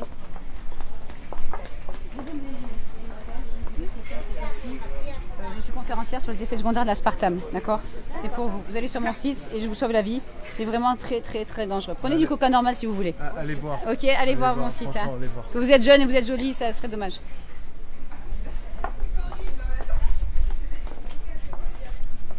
Ah bah oui, c'est trop grave quoi. Et donc du coup j'étais donc à cette réunion en octobre 2009 et j'ai dit, excusez-moi, mais je vous ai apporté ici des échantillons de produits anglais, de boissons pour bébés à l'aspartame, de boissons pour enfants, de chewing-gum, allez chercher les cobayes dans la rue. Moi je vous en apporterai aucun. Et donc, et puis là, j'ai commencé à dire aussi, donc si vous avez un arrêt cardiaque, il y aura de l'aide sur place. Je fais, ok, son copain il a 20 ans, il prend votre barre de céréales, il fait un AVC, il meurt, on fait quoi? C'est qui paye l'enterrement? Et le médecin me dit, la sécurité sociale y pourvoira. J'étais choquée, j'ai fait, mais bouffez-les vous-même vos barres de céréales. Il dit, oh j'aimerais bien, mais bon... Et donc du coup, après, il a avoué, on était 7, hein, donc il a avoué qu'il avait reçu un dossier d'Ajinomoto, le fabricant d'aspartame, et qu'il ne le lirait pas et qu'il ne l'ouvrirait pas. Et là, j'étais tellement énervée, il ne faut pas m'énerver en anglais, j'ai failli lui dire, vous aurez peut-être dû l'ouvrir, il y a peut-être un chèque à l'intérieur. Et là, je lui dis non, tu es dans la gueule du loup, tais-toi, ferme la bouche, je serre les dents. Mais ils m'ont vraiment énervé. Donc ça a duré 3h30. Et j'étais avec cet excellent Jim McDonald qui fait campagne contre l'aspartame. Lui, il me dit, ne parle pas d'aspartame, Corinne, parle de méthanol. Mais les Français, tu leur parles de méthanol, c'est quoi? Ils en ont tellement bu que voilà. Et donc du coup, il faut leur expliquer dès le départ. L'aspartame, c'est ça, c'est composé de ça fait ça. Maintenant, si t'arrêtes, ça ira mieux. Donc c'est très grave. Et donc du coup, l'étude a eu lieu, malheureusement. Ils ont trouvé un petit groupe de volontaires. Et je ne peux pas tout dire ici, mais ça s'est pas très bien passé, on va dire. Et donc du coup, ils dissimulent encore les résultats. Ça fait 2 ans qu'on attend. Et parce que s'ils dévoilent ce qu'ils ont trouvé, là, il y a un problème. Et la EFSA a dit, on attend le résultat de cette étude. Et donc du coup, c'est pour ça que ça traîne. C'est reculé pour mieux sauter. On attend. Et pendant ce temps, il y a des pauvres gens qui boivent 4, 5, 6 bouteilles une fois par jour. Et puis qui vont rajouter aussi des sucrètes ou qui vont prendre des chewing-gums parce que c'est une addiction. Moi, je suis vraiment choquée de voir ça, quoi. Partager avec votre famille, quoi. C'est trop, quoi. On va voir autre chose. On va passer à notre poison. Ouais. Allez, c'est parti. C'est bon, tu l'as fumé? Ah oui. C'est grave. Et- T'as Il y en a un autre. Voilà, c'est là. Non.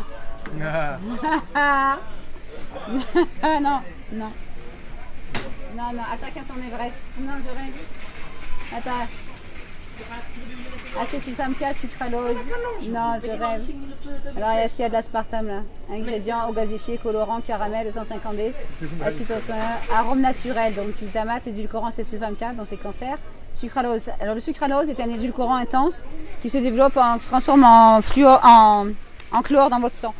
C'est un scandale aux États-Unis et donc, du coup, ils ont mis le sucralose à la place de l'aspartame. Vous voyez, regarde. Non. Ça, c'est grave. Ah non, avec un cœur et tout, non. Ça coûte combien cette bêtise? Ah non, je rêve, 1,50 €. Vous voyez? Non mais attendez. C'est trop hallucinant. Bon, celle-là, je vais la poser du coup. Non, c'est vraiment très grave. Donc ça, faudra prendre en photo aussi. C'est bon. Bon, allez. Alors si on était, là on est quel jour? On est lundi matin. Si on était un samedi après-midi, 15h, là je vous garantis, quand il y a du monde comme ça, plus de monde que d'habitude on va dire, les gens ils arrivent avec leur caddie, ils viennent chercher leur dose. Hein. J'ai vu des cas très graves en France. Hein. Donc vous avez des obèses morbides, la plupart du temps, qui viennent remplir leur caddie, ils prennent 5, 6, 8 bouteilles. Hein. Donc quand c'est trop tard, faut pas leur dire quoi. Mais bon, beaucoup d'obèses morbides qui viennent là chercher leur truc light pour maigrir quoi. Pour maigrir. Oui, ça fait grossir. L'aspartame fait grossir, on sait depuis le début. Donc voilà. Donc là, on va chercher un autre poison. C'est parti. Nous, aspartame, regardez. Sans aspartame. Ah. Vous voyez, ça, le vent va tourner. Ça, c'est une bonne nouvelle, mais on va voir ce qu'ils ont mis à la place. Et oui. Donc c'est Carrefour saveur agrumes light. Ça, c'est pour faire la concurrence avec ça. Sans conservateur, sans aspartame. Parce que ça, pendant des années, il y a eu de l'aspartame là-dedans, mais ils ont retiré l'été dernier, je crois. Regardez, édulcorant, acésulfame-K et sucralose, voilà. Donc ils ont mis un autre poison à la place de l'aspartame, ils ont retiré l'aspartame. Ça, c'est une bonne nouvelle, mais c'est pas bon non plus.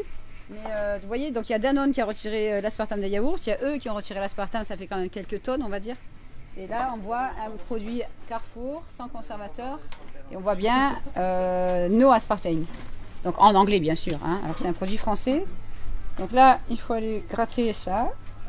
Bien sûr, c'est caché par du plastique. Donc on est obligé de déchirer le plastique pour voir. Et on y va. Alors, sucralose. Profite. Hein. Ouais, c'est grave. Mais bien sûr, allez-y. Donc on y va. Boisson gazéfiée aromatisée, quality. Bah oui, la qualité Carrefour. Agrumes avec édulcorant. Ingrédients eau, on s'en doute. Hein. Gazéfié, jus de fruits à base de concentré, acidifiant, acide citrique. Donc là, ça fait passer plus d'aluminium dans le cerveau parce que c'est un acide citrique dérivé de moisissure. Arôme naturel, donc glutamate. Il n'y a pas d'agrumes, hein, c'est de l'arôme d'agrumes, donc c'est du glutamate monosodique. Avec autres arômes naturels, on ne dit pas de quoi. Donc ça fait 2 fois au moins du glutamate si c'est pas 6. Édulcorant sucralose. Le sucralose, on l'a dit tout à l'heure, se dégrade en chlore dans votre sang. Et on n'a pas encore de preuve que c'est pas cancérigène. Acésulfame-K, c'est cancer des reins et de la vessie. Anti-agglomérant, acide ascorbique, stabilisant, ester glycérique, de résine de bois. Alors ça c'est génial. Et colorant vert S. Alors le vert S, qu'est-ce que c'est que ça? Ça n'existe pas ce truc. Alors vert S. Ah là je connais même pas, vous voyez. Donc on apprend des choses même chez Carrefour. On va bien rigoler. Attends, vert brillant. Ah si, c'est vert brillant BS. Vert Lisam, c'est E142. Très intéressant. Alors vert Lisane, E142, c'est la première fois que je le vois. C'est génial. Alors vert brillant BS ou vert Lisamine. Colorant vert synthétique, risque hyperactivité, asthme, réaction cutanée, insomnie, pourrait aussi être cancérigène à éviter. Donc voilà. Alors le secret, si tu fais de l'asthme, c'est très simple. Ah, même plus de carte là. Tu vas sur mon site et tu arrêtes de boire ces choses-là et surtout tu ne prends aucune source de glutamate monosodique. C'est vrai que je rigole pas, ça m'intéresse vraiment. Mais je rigole pas. Et donc quand tu as mangé plus tout ça, tu n'as plus d'asthme. Tu paries? Voilà. 2000 euros. 2000 euros. Ah non, j'ai pas 2000 euros, tu sais, moi, on me persécute pour ce que je fais, donc j'ai pas 2000 euros à parier. C'est très simple, tu vas sur mon site, c'est www.santéendanger.net. Et tu vas lire les dossiers aspartame glutamate. Et après, tu vas dans mes articles et tu vas lire, c'est très important pour toi, tu vas lire le dossier dans mes articles qui s'appelle Kousmine. Et là, à l'intérieur, tu vas avoir un dossier qui s'appelle excitotoxine. Vous en mangez peut-être tous les jours sans le savoir. D'accord? Et tu vas lire tout le dossier. Ça peut te sauver la vie. Ça va prendre un petit moment, 20 minutes, une demi-heure, il est long. Mais au moins, tu apprendras plein de choses qui pourront te sauver la vie. Donc l'asthme, après, c'est fini. Les réactions cutanées, c'est fini. La fatigue, l'énervement, etc., c'est fini. Et tu éviteras sûrement des cancers, l'obésité et compagnie. D'accord? Et après, tu répètes tout ça à tes copains. Hein? Parce que le but de ces gens-là, c'est de vous détruire, de vous empêcher d'avoir des enfants et de vous rendre malade. Parce que quand tu es malade, tu prends des médicaments. Voilà. Et donc, mais on vous empoisonne sciemment par des produits comme ça. Bon là, c'est une bonne nouvelle qu'il n'y ait pas d'aspartame, mais tu as vu ce qu'il y a dedans. Et après, voilà. Non, mais et ce colorant vert, on ne le voit pas souvent, tu vois. Donc il faut qu'ils mettent là-dedans pour avoir leur propre produit. Et comme l'aspartame est sur la sellette, il risquerait d'être interdit cette année après 35 ans de génocide. Hein. Tu vas sur mon site, il y a aussi la vidéo qui s'appelle Corinne Gouget, moi, sur le génocide alimentaire. Et là, on a dépassé 21 000 personnes qui l'ont vu en un mois. Donc voilà. Donc voilà. Ouais, c'est comme tu dis, ouais. Et c'est vraiment que là, ben voilà. Donc ça se mange pas. Si je regarde dans ce rayon, il n'y a rien qui se mange. À part du cidre, peut-être, si c'est du cidre bio. La Volvic, j'ai vu là-bas. La Volvic, ouais. On va boire que de l'alcool. Alors, l'alcool, quoi, faut boire que de l'alcool? Alors, oui et non, pas trop d'alcool fort non plus. Pas trop d'alcool fort non plus, mais si tu veux, si tu prends les produits à l'aspartame là-bas, dans l'aspartame, il y a du méthylester, c'est de l'alcool de bois, qui est en molécule libre et qui se dégrade en formaldéhyde. Et le formaldéhyde, c'est 5000 fois plus dangereux que l'alcool. Donc il y a des femmes enceintes qui ne boivent pas d'alcool et qui vont se farcir de boissons light pour ne pas grossir pendant la grossesse. Et là, elles détruisent les bébés dans le ventre. C'est encore pire. Bien sûr. C'est pire. Donc surtout, ne pas mélanger de soda light avec de l'alcool. Parce que là, tu vas être bourré encore plus vite. Et ça, c'est prouvé par des scientifiques. Hein. Si tu mélanges soda light avec Malibu, vodka, whisky, là, c'est mal parti. Hein. Donc, il ne faut surtout pas faire ça. Après, je t'empêche pas de boire de temps en temps pour faire la fête. Mais prendre du soda normal. Hein? Non, mais tu bois de temps en temps pour faire la fête, mais pas jusqu'à coma éthylique. Hein? Non, bah quand même, t'as vu combien il y en a maintenant en France? Hein, c'est de la folie. Donc, et le but, c'est de vous détruire. Hein. C'est clairement expliqué. Donc, le mieux, c'est de prévenir avant d'arriver à des poids pas possibles. J'ai des jeunes de votre âge qui me contactent, 23 ans, 22 ans. Après juste 2, 3, 4 ans de soda light tous les jours, ils ont pris 40 kilos. Donc, quand tu arrives à 130 kilos ou à 150 kilos à 15 ans, fallait réagir avant, quoi. Après, sinon, si vous mâchez des chewing-gums, ça peut être aussi anorexie. Là, c'est pas très beau. Oui. Donc, vous en mâchez, vous, un peu des chewing-gums, non? Toi? Non, toi plus, non? Jamais? Il me ment, hein. T'en mâches des chewing-gums ou pas? Non, sérieux, t'en mâches ou pas? Pas beaucoup, de temps en temps. Ouais, je sais. Donc, tu vas arrêter. Puis après, ça ira mieux. Parce que là, le chewing-gum, ça te détruit les neurones du cerveau pendant 1 heure à 12 heures et ça commence dans l'heure qui suit. Donc, voilà, il y a les 92 effets secondaires sur mon site.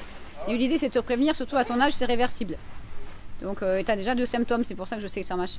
S'il vous plaît. Ah ben, en fait, quand tu prends des chewing-gums, ça fait l'air fatigué, des cernes sous les yeux et surtout des boutons sur le front. Mais là, tu n'en as pas beaucoup. Mais en général, à ton âge, il y a des jeunes qui perdent les cheveux là. Ils ont un trou sur le dessus. Et donc, ils ont une calvitie prononcée sur le dessus, comme si on te passait une tondeuse à gazon. Mais les boutons, après, ça en vont 2-3 mois après. Et les cernes aussi.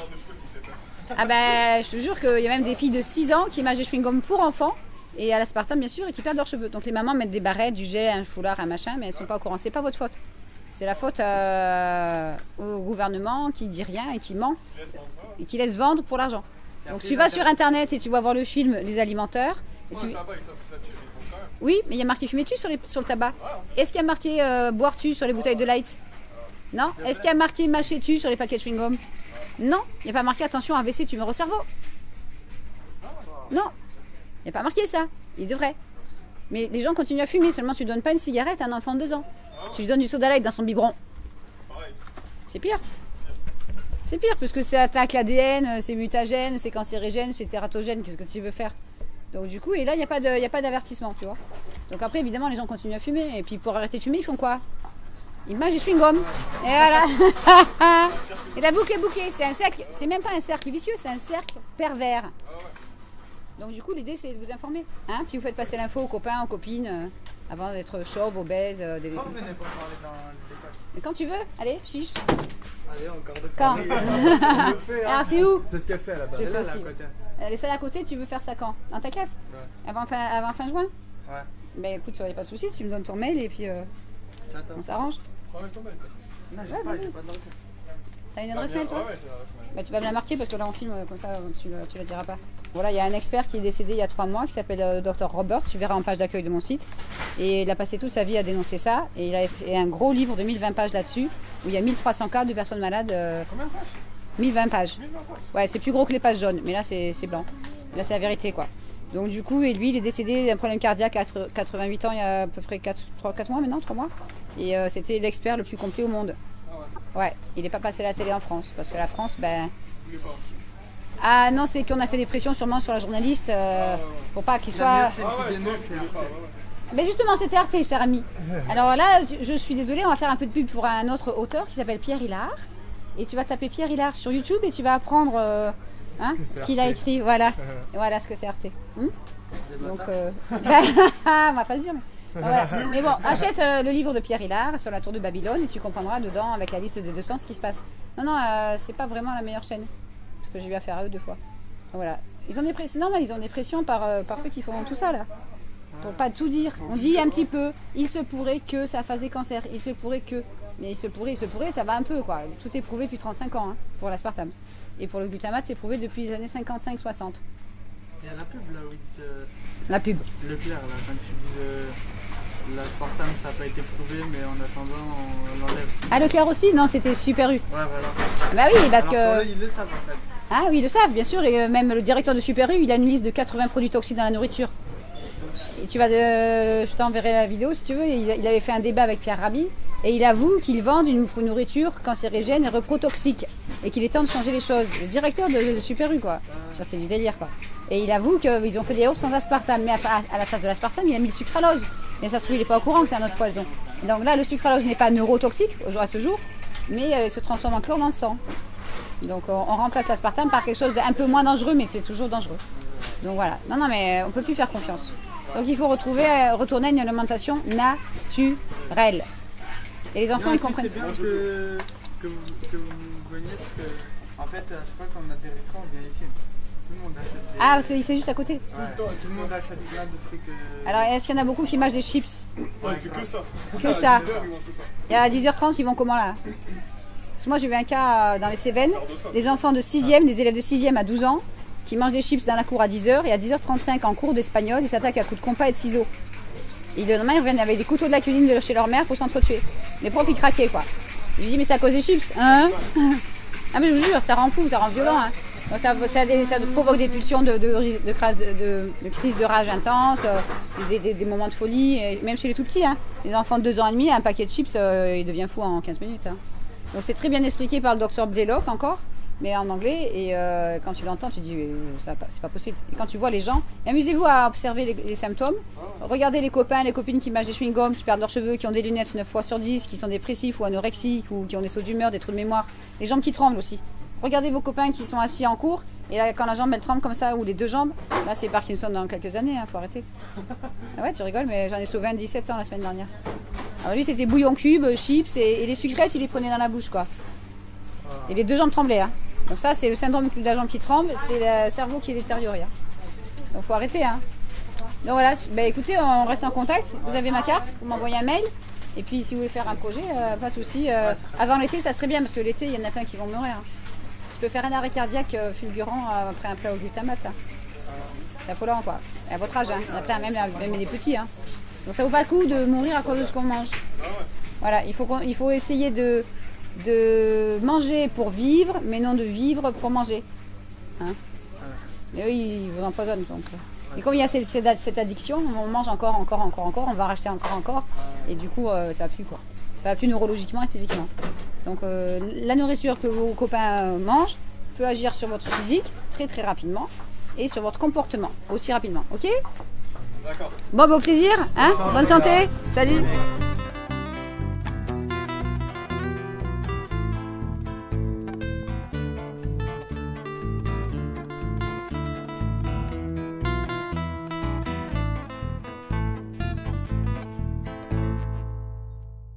Alors c'est parti, là on attaque le rayon des... Chewing-gum. Baba. Du coup, ce qui est très intéressant dans ces rayons-là, c'est des jolis paquets qui donnent envie de manger des fruits. On a goût myrtille, ça ne veut pas dire que c'est à la myrtille, d'accord ? Pour des dents fortes, propres et saines. Donc du coup, on achète ça, on se dit c'est à la myrtille, parce qu'il y en a plus sur l'emballage qu'à l'intérieur. Et quand vous le voyez, là c'est écrit clairement en gros, on a envie, c'est la marque, elle est connue. Et les ingrédients, ils sont écrits quelle couleur ? Bleu sur mauve. Comme l'aspartame fait baisser la vue à chaque fois qu'on en consomme, on ne va pas lire. Ça, c'est affolant. Donc là, même moi, à vue d'œil, là, c'est très difficile de lire. On ne va pas arriver à voir, et pourtant je le vois, l'aspartame, il est là. Donc aspartame acésulfame K. On ne lit pas, on prend, on est pressé, on est stressé parce qu'on veut sortir du supermarché. On veut sa drogue, on vient chercher sa cocaïne, elle est là. Et donc du coup, on se dit, c'est aux fruits. Là, la fraise, elle est gigantesque. Goût fraise, c'est pas marqué à la fraise. Donc on met un arôme artificiel de fraise. Mais on mettra juste le mot arôme avec des colorants forcément. Donc là, je suis désolée, cette marque est poursuivie aux États-Unis. Donc là-bas, ils changent le nom, c'est Orbit avec la même marque au-dessus. Et donc elle est poursuivie aux États-Unis en class action, ça se met en place, pour les cas de tumeurs cérébrales. Et en France, rien. On n'est même pas capable encore de faire des class action. Donc voilà. Qu'est-ce que c'est les class action? Class action, c'est la capacité aux consommateurs, aux victimes, de se regrouper avec le même avocat pour porter plainte à plusieurs. Donc ça peut être des centaines de gens tous ensemble. Donc en France, c'est pas encore complètement autorisé. En France, tu peux le faire si par exemple tu te mets sous une association, non? En fait, ça commence à bouger. J'ai vu ça hier sur Internet, mais il faut que j'approfondisse par rapport aux droits du consommateur. Mais est-ce que c'était au niveau alimentaire? Je ne sais pas. Mais c'est très difficile. Mais bon, il va falloir que ça se fasse. Donc pourquoi il y a plus de droits aux États-Unis qu'en France? C'est affolant. Alors qu'on dit que c'est pas le pays de la liberté, les États-Unis, enfin beaucoup de choses, et finalement. C'est pire, voilà. Là, vous avez nouveau Twist. Donc là, si vous voulez ressembler à un chimpanzé, allez-y. Donc Green Top, on vous met un singe qui est en costume cravate. Hein. Donc c'est vraiment vous prendre pour des abrutis. Et là, on a encore aspartame, acésulfame K, sucralose. Donc c'est 3 poisons et qui vont là. Alors par l'aspartame, c'est très intéressant. Vous avez aussi des OGM sous la forme de lécithine de tournesol ou de soja, arôme, huile végétale. Qu'est-ce que ça fait là-dedans? Et je vous signale aussi que la gomme de base est vendue par Goodyear à ces sociétés. Donc voilà, vous mangez du pneu avec les poissons. C'est affolant quoi. Donc là, c'est Green Top. Vous avez Pink Rock, c'est pas mal non plus. Avec des jolis dessins, des machins, des choses comme ça. Et donc le problème, c'est que par ces produits-là, que ce soit bonbons ou chewing-gum, l'aspartame se dégrade instantanément dans la salive à partir de 30 degrés en sous-produit et va directement au cerveau. Donc le professeur Roberts, qui nous a quittés à 88 ans il y a quelques mois, expliquait que quand on consomme ces produits, il y a un article qui s'appelle l'absorption de l'aspartame par la langue, par la bouche, et donc c'est en anglais. Et donc lui, il a écrit ce texte en expliquant que c'est comme si on consommait... Ça va recommencer. Donc il a écrit, le professeur Roberts a écrit un texte pour expliquer que quand on consomme des produits comme des bonbons ou des chewing-gums à l'aspartame, c'est comme si on consommait de la nitroglycérine. Donc du coup ça va très très vite dans le cerveau, vous imaginez même pas. Et donc du coup ça provoque cette addiction, cette envie d'en mâcher un autre. Et on a des cas en France, j'ai des cas en France qui étaient à 120, 130 chewing-gums par jour. Et le cas le plus grave au monde était en région parisienne, elle était à 220 chewing-gums par jour en 2007. Donc elle est dans un état, la santé c'est plus ça. Mais bon là, cette personne consomme en un jour ce qu'un Français consomme en un an. Donc en 2007, ce marché marchait très fort, parce qu'à cause du mélange E104 et aspartame qui devient 7 fois plus toxique Il y a beaucoup d'addictions dans les chewing-gums au cœur tendre qu'on va peut-être trouver par là s'il y en a encore. Avec le jus dedans là. Avec le jus dedans. Donc ça s'appelle Sweet Gum. Voilà. Et là, vous voyez, c'est pure fraîche, mentos. Moi, j'appelle ça menteur gomme. Et donc, c'est la laine fraîche, mais bon, ça détruit les neurones. Alors, on contribue à rafraîchir votre haleine, ben oui, c'est sûr, et vous laisse une intense sensation de fraîcheur en bouche. Alors, l'intense sensation, c'est dans le cerveau aussi, puisque ça peut provoquer des crises de rage intenses, des envies de crime, des dépressions nerveuses, un AVC ou une tentative de suicide. Donc, à part ça, tout va bien. Donc là, vous avez marqué en tout petit aspartame acésulfame K sur le côté. Mais rassurez-vous, tout va bien pour cette société. Tu parles d'accès de violence. Moi, je voulais que tu parles un petit peu de cette femme qui a fait le test dans 2 semaines dans les écoles, oui, avec ce film qui s'appelle Enfant, tu vas essayer sur pattes. Oui, tout à fait. Donc là, c'était une petite vidéo de 2007 avec Sue Dangate en Australie, qui va depuis 21 ans dans les écoles primaires, maternelles et collèges pour apprendre aux enfants à lire les étiquettes. Quoi qu'on devrait pouvoir faire confiance et manger des aliments sains, mais c'est plus possible. Donc elle apprend aux enfants. Et il donne une liste d'additifs à éviter à la cantine, quand c'est possible, parce qu'en France c'est très dur. Et il donne une liste aux parents, parce que ça ne suffit pas de changer l'alimentation à la cantine, il faut changer à la maison. Donc le but du jeu dans cette école-là, à l'époque, en 2007 en Australie, c'est que pendant 2 semaines, tous les enfants de toute l'école ne consomment plus d'additifs. Non, ni à l'école, ni à la maison. Et ça marche. Ça marche. Tous les enfants dorment mieux, se concentrent mieux, sont moins hyperactifs, sont plus gentils entre eux, ils ont plus d'amis. En 2 semaines, c'est pas long 2 semaines dans une vie. Et du coup, cette femme, elle fait ça depuis plus de 21 ans et elle a sorti un très bon DVD qui est sous-titré en français de 70 minutes qui explique qu'il y en a marre du mauvais comportement des enfants. C'est quoi le nom ? Le nom du DVD. Le DVD, je te le montrerai, je l'ai avec moi. C'est Fed Up with Behavior, with Children Behavior. Et donc c'est un documentaire qui est filmé en Australie et en Angleterre. Et la partie en Angleterre, c'est époustouflant. Ils filment les coupures de journaux où on décrit qu'il y a des enfants qui deviennent criminels. Les 8 ans, 12 ans. Hein. Et donc ils vont filmer des enfants qui ont un casier judiciaire en Angleterre, avec les photos, les numéros, le policier et tout ça. Et ils prennent un médecin, alors je ne sais plus quelle année c'était parce que c'est pas trop indiqué dans le film, mais je vais les trouver ces gens-là. Et donc ce médecin en Angleterre propose un projet sur un groupe d'enfants criminels. Ils ont entre 8 et 12 ans. Hein. J'exagère pas du tout. Et donc on voit ces enfants dans la salle de réunion avec leurs parents. Ils se sautent dessus, ils tombent par terre, ils s'agressent, machin, ils ne tiennent pas en place. Et le médecin dit voilà, on va faire un changement d'alimentation sur 3 semaines. Donc là c'est 3 semaines. Et comme c'est des pauvres gens pas trop éduqués, on leur fournit même les fruits, les légumes, la viande et tout ça pour changer l'alimentation des enfants. Alors il y a des enfants qui disent non, je le ferai pas, j'ai pas envie. Bon, bien sûr, ils sont dans la révolte. Et le cas le plus grave dans ce groupe, c'est une jeune fille de 12 ans qui mâche, vous la voyez mâcher. Et elle se regarde comme ça, complètement violent, etc. Et tous les enfants changent d'alimentation, tous. En quelques jours, ils vont presque tous mieux. Mais au bout de 3 semaines, on voit les mêmes enfants dans le film, dans la même salle, avec les mêmes personnes. Et là, vous êtes stupéfait, quoi. Ils sont sages, ils écoutent, ils sont cohérents, ils sont amis. Ils sont amis entre eux et donc du coup, on voit vraiment un grand changement de comportement.